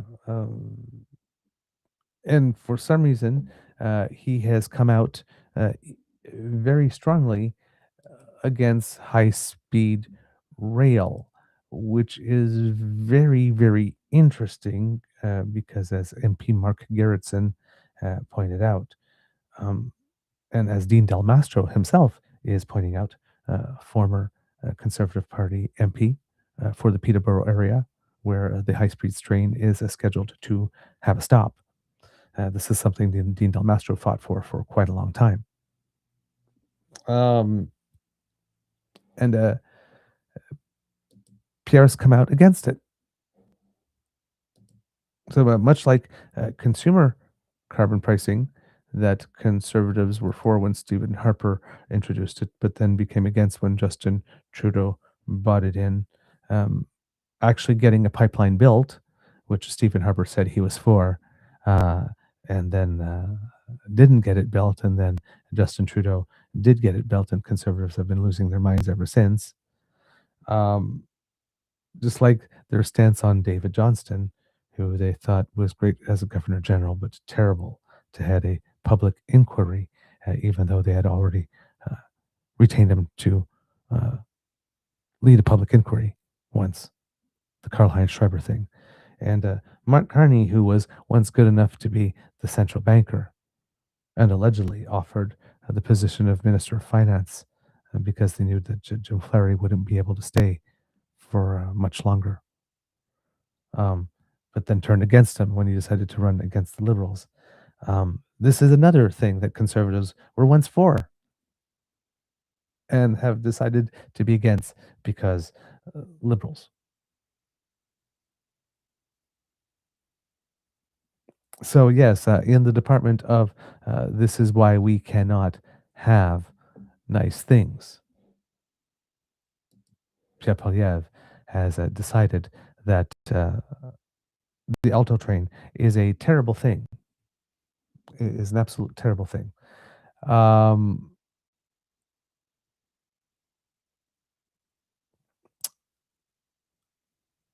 lot of people may wonder why now. This little clip may give you an idea of why now. So here's him laying out a little bit of a case for it. And at some point, he's going to switch into French. And that's the little bit that's going to matter here. Let's see here. Is it lined up? And yes, that does mean I'm going to have to show you Pierre Poilievre talking. I am so sorry. I deeply apologize for this. I know how much this is disturbing to our audience, but some things you have to see. To put in the pipeline, another illusion. You can't fill pipelines with speeches in Davos, and you can't fill hungry stomachs with fake MOUs and announcements. Danielle Smith is going to be very surprised to learn she signed a fake MOU. Not sure he thought that one through. Overseas speeches do not put food on the table here at home. People can't eat press releases, announcements, or fake MOUs. Enough illusions. We need reality. The $90 billion Alto project is another example of a ridiculous pie-in-the-sky liberal spending initiative that only got worse under Prime Minister Carney. The Carney Liberals are forcing every family in Canada to spend 8,000 tax dollars on a project that 2/3 say they will never use. If it ever, and by the way, that's $8,000 per family of four, if it stays on budget. And if it ever gets built, the Carney Liberals plan to force families to pay higher taxes every single year into eternity because it is expected to lose money forever, unlike For example, air travel, which makes money. In fact, the losses are expected to be twice as high as VIA loses every year right now. As for Carney's promise to build at speeds not seen in generations, Aalto's CEO confirmed that the real construction won't begin until the year 2030, a year later than the Liberals originally announced in December. Just to be clear, in the last 3 months, they've already backed up the construction start date by a year. So without even getting a shovel in the ground, they're already missing their own deadlines. Once construction does start, it will take 7 years to build just the short leg from Ottawa to Montreal. In other words, even if the Liberals keep their promise, no one will set foot on this train until the year 2037, 11 years from now. By comparison, do you know how long it took to build the Canadian Pacific Railway that united our entire country from concept to completion? 4 years. So we built the Canadian Pacific Railway over a century ago in less than half the time that Liberals promise it will take to build this $90 billion monstrosity. Carney Liberals will confiscate farmland and private property, disrupting communities and harming the quality of life of local residents, who will not even get to use the train because it won't have any stops near their homes. Canadians have seen this movie before. In 1969, the Liberal government expropriated 100,000 acres of farmland to build the Mirabel Airport right along the Montreal-Ottawa corridor. They displaced 12,000 people. In the end, the government only used 5,000 of the 100,000 acres they confiscated, and passenger flights stopped 20 years ago. Can you imagine that? They kicked 12,000 people out of their homes. They ruined 100,000 acres of land. They only used 5% of the land, and now they're not even running flights. And now they want us to repeat the entire boondoggle over again. Les Québécois ont déjà joué dans le mauvais film libéral en 1969. Les libéraux avaient exproprié plus de... For those who don't speak French, he moved from talking to Mirabel to speaking about it in French, saying that the Quebecers have already starred in this horrible film. Why is he doing this? Terrebonne. The by-election. This is why this is coming up now.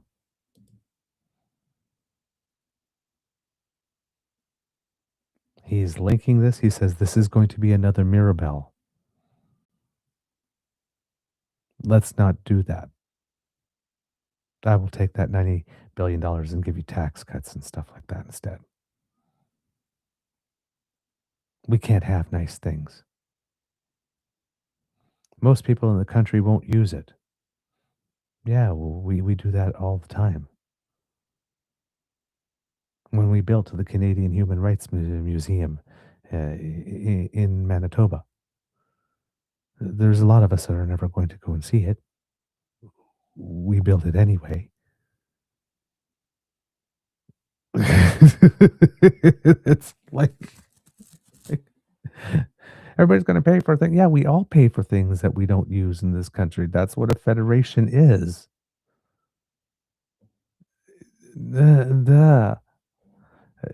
It's not going to make money. It's a service. I can't believe we're paying for this. Why? The company should be paying for it if it's going to be profitable. Yes, because the airlines pay to build the airports. And the tarmacs. I don't understand this guy.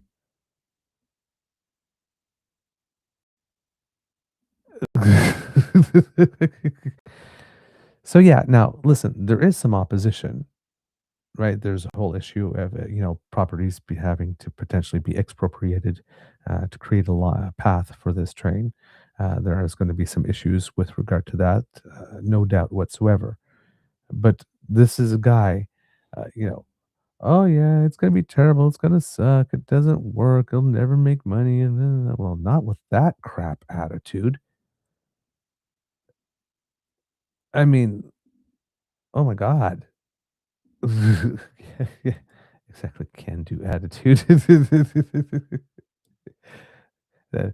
He's definitely not. He doesn't have the can-do attitude. Whether it's can-do, C-A-N-D-O, or C-A-N-D-U. Although he is a little toxic. I'm just saying. But yeah, he has a problem with high-speed rail. He already knows it's going to be a boondoggle. Because, apparently, the guy with the PhD in economics would not be able to tell whether or not a high-speed rail project would be something that would have very substantial benefits for a part of the country where still a significant amount of the population live. Kind of goes a little bit sorry. Um,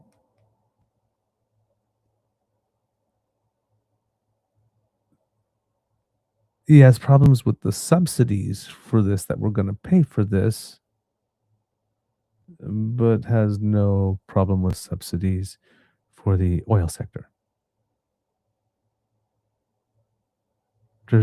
There's an incredible lack of consistency here.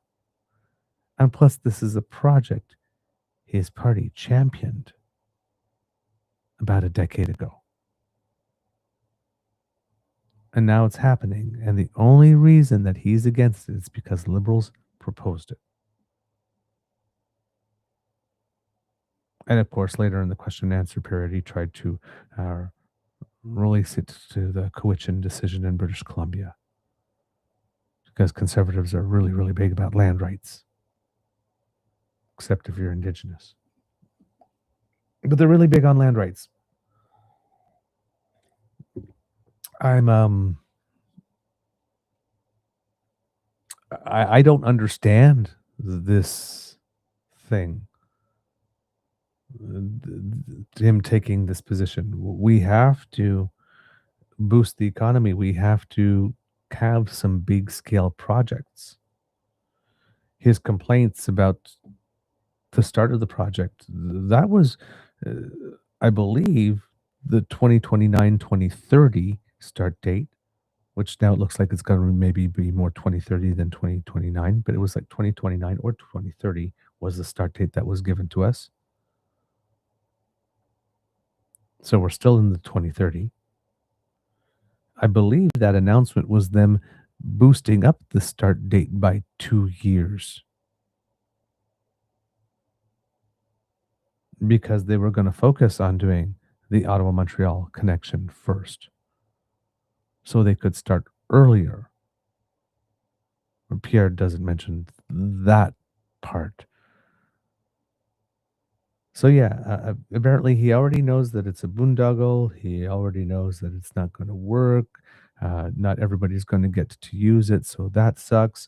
There's going to be a lot of people, maybe in Canada, that don't get to use it, but there's going to be a lot of people who come to Canada for tourism and visiting that will use it.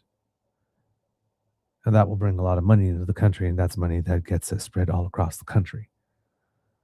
So you don't have to use it to gain a benefit from it.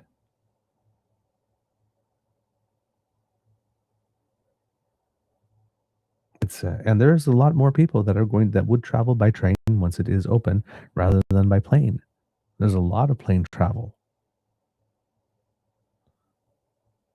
in the Quebec City to Toronto corridor area. If that's just not worth it anymore, the hassle to get to the airport and the time you have to be there before you get on the plane, and then the time in the plane, and then the time you have to debark and disembark, and then the time you have to, if you're not landing at Island Airport in Toronto, let's say, time you have to get back downtown to where you're going. If it's just easier to just go to the local train station and just get on and go, that's going to change a lot of things. There is going to be a lot more demand for that train in that case, and it does very much increase the odds that it would be profitable. It increases the range that people can go to if they're commuting to work. There are people that already spend an hour a day getting to work. Might as well put a couple of kilometers behind you.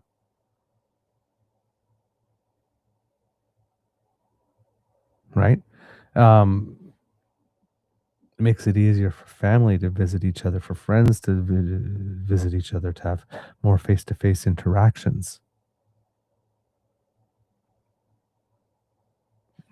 Especially if there's a dedicated rail. He goes, there's later on, or in that, he complains about VIA not being able to make it happen. It's like, if the government can't make it happen with VIA, how can you trust it to make it happen with this? Well, VIA doesn't have dedicated rail yet.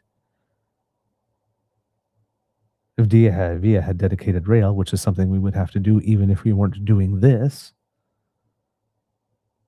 VIA would be much better at having an on-time record. They would be in control of their actual rails.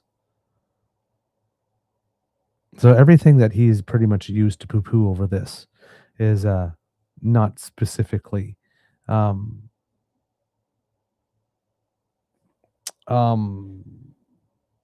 really hold up to scrutiny. And he decided that on this day, he was very, very, very proudly going to announce not only that he is against it, but just how far against it he is. Have their way of life completely destroyed. That is why I am announcing today that Conservatives oppose the $90 billion Liberal Alto train, that we call on the Carney Liberals to cancel it, and I am confirming that a future Conservative government will cancel this $90 billion boondoggle altogether. We will save Canadians $90 billion, or $8,000 per family. We will use the savings to lower debt, taxes, and inflation. We will. All right. So, Conservatives, lower debt, lower taxes, lower inflation, don't build anything ever, and then complain about the fact that nothing ever gets done. Blame Liberals for that. So yeah, not only is he not going to support it, but if we put any money towards it and change the government to a conservative government while he's in power, anytime before the job is done, he's just going to let all that money go to pot. Wherever it is, he'll cancel it with all the additional fees that are going to come to us for having done that, canceling a contract. He so doesn't want us to have it that he's prepared to spend money, and for us to waste money for us not to have it.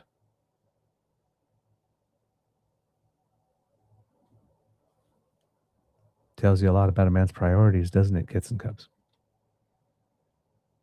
But yeah, if you're sitting there and you're going like, why is everybody freaking out about high-speed rail right now? Terrebonne, the by-election. He's using it as a Quebec issue. And on that front, because this is happening, of course, Yves-François Blanchet had a few thoughts on this as well. Trying to find some space in between, I guess. This is according to Katie O'Malley at iPolitics here.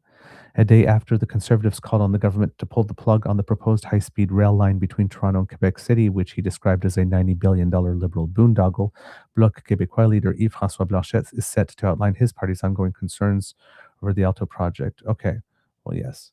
That was, I believe that was yesterday, so I believe he had already done that. Yes, it is. As BiPolitics reported earlier this year, Blanchet and his party have publicly challenged the government's bid to accelerate the approval process and called for more extensive public consultations. Speaking with reporters in February, Blanchet called on the government to undertake an examination of conscience regarding their desire to bulldoze democracy under the pretext of moving projects forward, iPolitics notes. Time must be given for people to prepare briefs, articulate their thoughts, especially since some are newly elected municipal officials entering into something completely new, and environmental concerns, obviously, Blanchet added. So yeah, that's kind of the position of the Bloc. not against it. How would you put it? Well, I guess pretty much there's still room in his universe for it to be able to happen in some ways. But again, with more consultation and all that kind of stuff, uh, he's in there, but he is kind of stating that this is going to be um, a defining issue for the Bloc Québécois in the course of this by-election. I'm looking here at the Journal de Québec. I'm going to have to probably translate as I go here.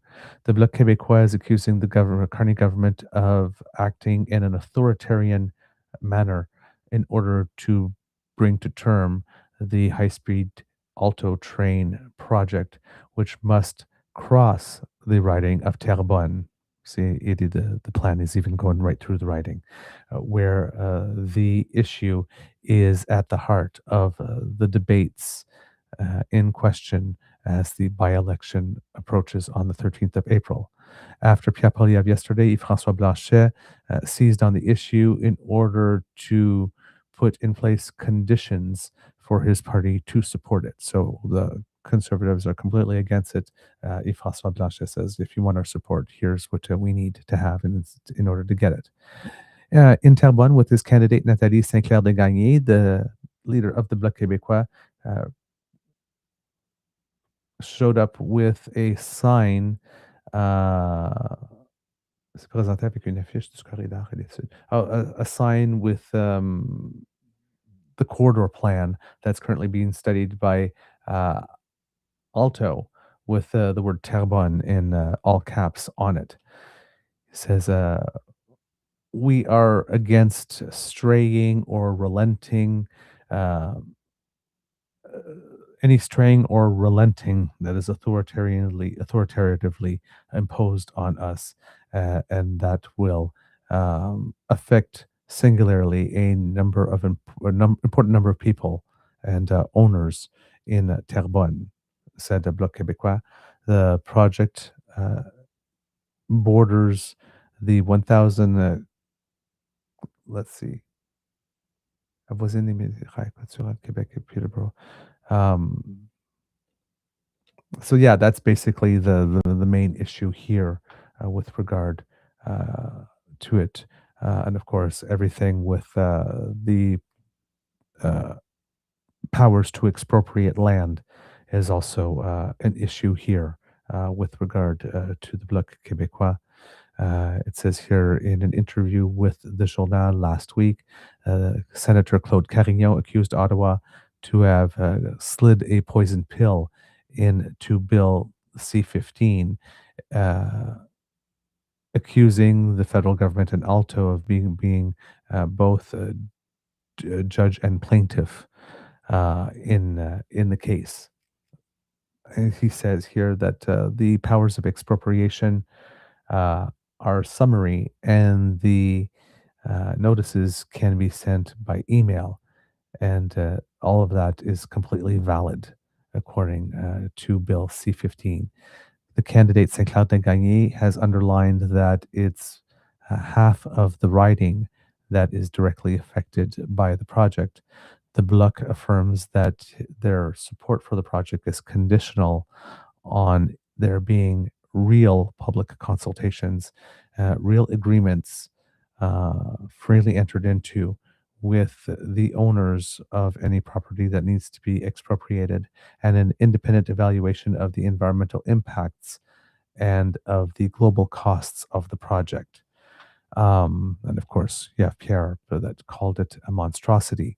According to the Minister of Transport, Stephen McKinnon, the high-speed rail will augment the interior gross product, or the gross interior product, by $35 billion per year, creating greater than 51,000 jobs that are well-paying and would help Canadians to work, study, and travel more efficiently. the CEO of Alto, Martin Inblot, suggested that the $25 billion per year number, sorry, avant, c'est le chiffre de, suggested it would be 25, the gross interior product would grow by $25 billion per year, and underlines about 50,000 jobs in construction will be created during the construction cycles. A study by McGill University has indicated that 85% of respondents saw the project in a good light when it comes to matters of the economy and culture. The authors of the study have included uniquely the residents of the cities where the train stations specifically would be located along the route, and not cities where the rail would pass, but there would be no station stopping. After decades of studies that had been shelved and of hesitation, the high-speed project was officially launched a little more than a year ago by former Prime Minister Justin Trudeau. The date for completion of the first portion of it between Montreal and Ottawa is predicted for 2035 here.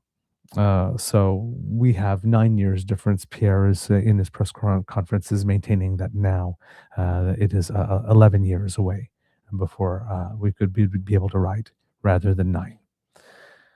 All right. That's all the information I have on these topics for you today, kids and cubs, and that's the end of our episode of the Daily Beaver Morning Show. We hope that you love listening to us because we love making this for you. Remember, sharing is caring and word of mouth is priceless, so please tell your peeps and poops all about us. We really appreciate it when you do. Kids and cubs, if you would like to help us in other ways, one of the ways you can do that is by going to our YouTube page if you're not there already and clicking subscribe. And if you are on our YouTube page and you haven't clicked subscribe yet, please do. It helps us greatly with the algorithm. And I am pretty sure now that Mr. Grizzly has probably bought some advertising because we've grown to 29,200 subscribers. And we usually don't grow that fast unless Mr. Grizzly has bought us a little bit of advertising. So yay, we might be on our way to 30,000, which would be very nice. It would be a milestone for us. So thank you to everyone who is subscribing and to everyone who is clicking like and share, giving us all the little thumbs up, and of course sharing, because well, again, it is caring, and that's how you let people know we exist, and we thank you so much for that. Now, kids and cubs, if you would like to help us in another way, one of the ways you can do that is financially, because we do incur some costs to bring this show to you, and we would definitely appreciate your help in covering those. This QR code that comes up on the screen will bring you to our coffee page. That's coffee.ko-fi.com/eagerbeaver, all in one word. And there you can make a one-time donation or a recurring monthly donation. But if you feel that what we do has worth, it has some value, and you would like to encourage us to do more, we would be very, very happy to receive your enthusiastic expression of encouragement to keep on doing what it is that we do. And we thank you so much, because it is through your expressions of encouragement that we have been able to keep this going so long in our 5th season, and at some point this month, about to begin our 6th. We're staying in the game, kids and cubs. We're staying in the game. But that's because of you. So thank you so much. Very, very grateful for all of your support. Kids and cubs, let's see. Because democracy is something that you do. We have on April 12th, the Parti Québécois, not Parti Québécois, the CAQ leadership. It seems that there's a little drama going on over there between the two main candidates, with Bernard Drinville having made an accusation of some kind on his rival, accusing her of having lied about something It says here that Christine Fréchette said she wanted to reinstate the Quebec Experience Program for a 2-year period to provide a grandfather clause for immigrants who were present in Quebec at the time of its closure. La Presse reported Monday that this proposal would allow between 123,800 and 126,800 immigrants to obtain permanent residency. Meantime, Drainville is proposing a limited acquired right. Immigration Minister Jean-François Roberge had the two candidates' scenario evaluated. During the second debate between the two candidates, Trainville said Roberge had told him his proposal would result in 18,000 new permanent residents. Fréchette declined to reveal her numbers, stating that she would adhere to the threshold of 45,000 permanent residents per year. I guess because the plan that she wanted to reinstate would have more. So maybe she would say that I wanted to reinstate the plan, but put a hard cap on the number of people. Interesting. So according to Drainville, his rival refused to reveal her numbers because, quote, she knows it's astronomical. Imagine yourself in the leaders' debate. Imagine yourself in an election campaign giving the wrong figure and then getting caught. I think she has really undermined her candidacy, he explained. On Wednesday, Fréchette said she had always been clear. If I become leader of the CAQ, I will respect the cap to 45,000 immigrants per year, period, she stated on social media platform X. The PEQ was chosen too quickly. My proposal aims to offer a transition period for people who were planning to apply under this program. The first come, first served rule will continue to apply to the PEQ until the cap is reached. Obviously, we won't be able to welcome everyone, she added. So a little bit, as we're getting close to the date on the 12th, a little bit of a sniping here and there. April 13th, of course, the 3 by-elections, Scarborough Southwest, University Rosedale, and Terrebonne, of course, as we were just talking about. So please make your plan to vote. Call Elections Canada to see if they need some help staffing. And remember, friends do not let friends do democracy alone. So if you have other people in your writing, make sure they are voting with you, and make sure that you're asking people if they plan to vote. And if not, why not? Voting is very important. Kits and Cubs. Also, in May in British Columbia, there will be a vote for the leadership of the BC Conservative Party. So please pay attention to that. I believe, if I'm not mistaken, because I thought that the Alto consultations were supposed to close on the 29th, but I saw something indicating that they had maybe been extended till April. Yes, indeed. So if you want to comment on the high-speed rail project, altotrain.ca/en/public-consultation. I will put the link in the chat. The consultation has been extended till April 24th, 2026. It seems that now that it's getting some attention, maybe a couple of other people would have a few things to say about it. So I will put that in the chat for you, Kits and Cubs, so you can access that. And then finally, Kits and Cubs, we're April 2nd, and this is open till April 7th. House of Commons petition E7148, sponsored by Bruce Fanjoy, calling on the House to require all federal party leaders to obtain their NSCOP level security clearance, because we have somebody that does not have it, Kits and Cubs, and we need to fix that. The petition is currently sitting at 41,876 signatures with a couple of days left to go. So spread the news, talk about it to everyone. Let's see if we can get a signature boost near the end of this. All right, Kits and Cubs, that's all I got for you today. Words of wisdom. For those of you wondering, we did lose our curling match yesterday. 2-person stick. Once again, had the same problem, not able to get to the house. Oddly enough, however, I'm the one who did score the points for my team yesterday, because unfortunately for us, the person from the other team who was at the other end of the ice, I don't know what happened to her. We've been playing for about 4 years or something. I have never seen her play that well. She was just a sniper. She was making absolutely everything. She could do no wrong. So we didn't stand a chance. Neither of us. I was not at my best. My partner was pretty good, but everything he was putting into place was getting removed. So yeah, we lost pretty badly actually, and that's the end of our season. So, but hey, still in a good mood. So yes, uh, um, if you have the luxury of taking the loss with a little bit of good humor, do so. There you go. Those are my words of wisdom. Probably won't be very useful to a lot of people today. All right, kids and cubs, that's all I got for you. So at the count of 3, it could be a tough world out there. Please be kind to and gentle with yourself. And can I have a Mr. Beaver please cue the cock on 1, 2, and 3? Ooh, yeah, that is the good stuff right there. Nice and musical. And here you go. Here's a little cock-a-doodle-doo for you.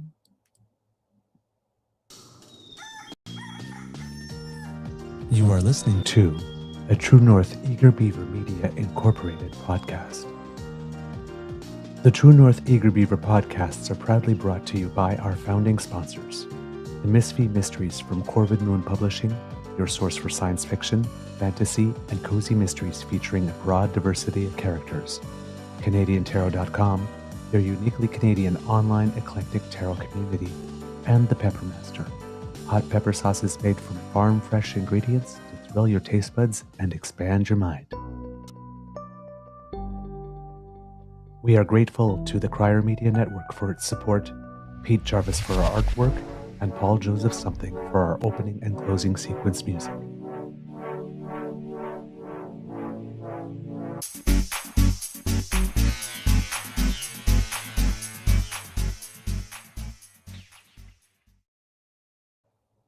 All right, kids and cubs, and before we go, just a little bit of news of some Canadians who have made us proud. We have a snowboard cross athlete, Evan Bichon, who closed out the snowboard cross season by earning his first career World Cup podium, placing third on Saturday on home snow in Mont Sainte-Anne, Quebec. The closest he had come to a podium before was a fourth place finish in Mont Sainte-Anne 2 years ago. So that is some good news for him, hopefully the first of many. And Olympic bronze medalist Brendan McKay finished just off the podium in the final half-pipe event of the Freestyle World Cup season. McKay's score of 83 left him in fourth place, one spot ahead of Olympic teammate Andrew Logino, who placed fifth. And Amy Fraser finished fourth in the women's ski half-pipe event in Silvaplana, Switzerland. And in her first competition since winning 2 Olympic medals, Megan Oldham placed 7 in the women's ski ski slope style as well. And then, of course, as we know, we talked about Michael Kingsbury making his retirement. And in the pool, Josh Liendo won his 4th straight title in the men's 100-yard freestyle at the NCAA Championships. That's in the United States collegiate system. Now a senior at the University of Florida, Liendo has never lost the NCAA title in this event. He's just the second man to ever win the 100 free 4 straight times at the NCAA Championships. He also won the 100-yard butterfly for the 3rd time and was victorious in the 50-yard free for a 2nd time. Just a force this young man is. So there you go, kids and cubs, a few things to be proud of. And I will say to you now, amour et bisous, and we will see you tomorrow. Bye, everyone.